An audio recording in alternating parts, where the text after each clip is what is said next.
Hi, I'm Dr. Heather Rice from Wellspring Chiropractic Lifestyle Center. Today we are talking about TMJ issues, temporomandibular joint. That is all about your jaw.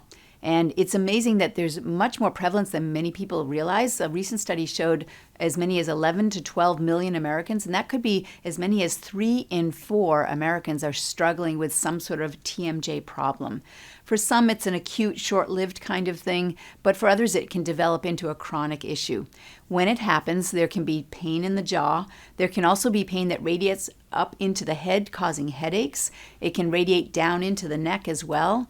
It's associated with grinding of the teeth, and for some people, they also can get ringing in the ears and dizziness, and overall just stress in the whole neck and jaw area. For some people, they can't open their mouth as wide. The mouth actually can get locked up, and they can get clicking and popping sounds, that sort of thing. In the past, we thought that it was associated with misalignment of the teeth, that sort of thing. But now the studies are showing that the prevalence of it is more associated with stress, and that in recent years there's been an increase in TMJ disorder problems. The dentists are reporting this, and they are associating it with the pandemic, the stresses from the pandemic. And they're noticing that there's an increase when there's a use of antidepressants. That can actually increase teeth grinding, bruxism it's called, and that can be associated with more TMJ problems. We found that coupling together anxiety, depression, insomnia, not enough sleep, poor diet, sedentary lifestyle, putting all these things together is what's increasing the incidence of TMJ problems.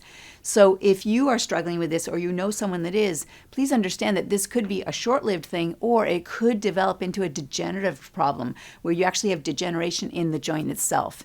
So it can affect the joint, it can affect the muscles, and it can affect spreading in other areas as well. Most of the time, what people start to do is they start to just live around it. Oh, I can't open my mouth as wide, so, I used to love to sing, but I don't sing so much anymore. So the quality of life is being affected. Or, I kind of stay away from those hard, crunchy, chewy foods. I just stick to the soft foods now, which tend to be blander, right? So your quality of life is going to start to be affected if this becomes a chronic issue. So I hope that this makes sense to you, and that if you do know people that are struggling with this, that you can share this with them.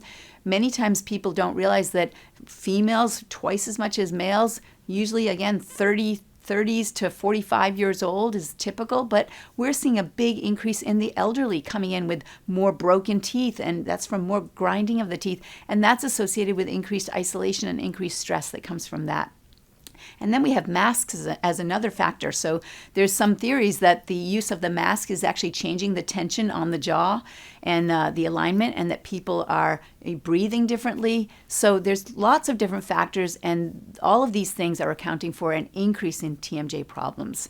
So if you found this useful, please share it with your friends and family. I'm going to be doing more videos that are going to talk about what is the best approach to take care of this and what are the things that cause it. So join me on those videos. We'll see you soon.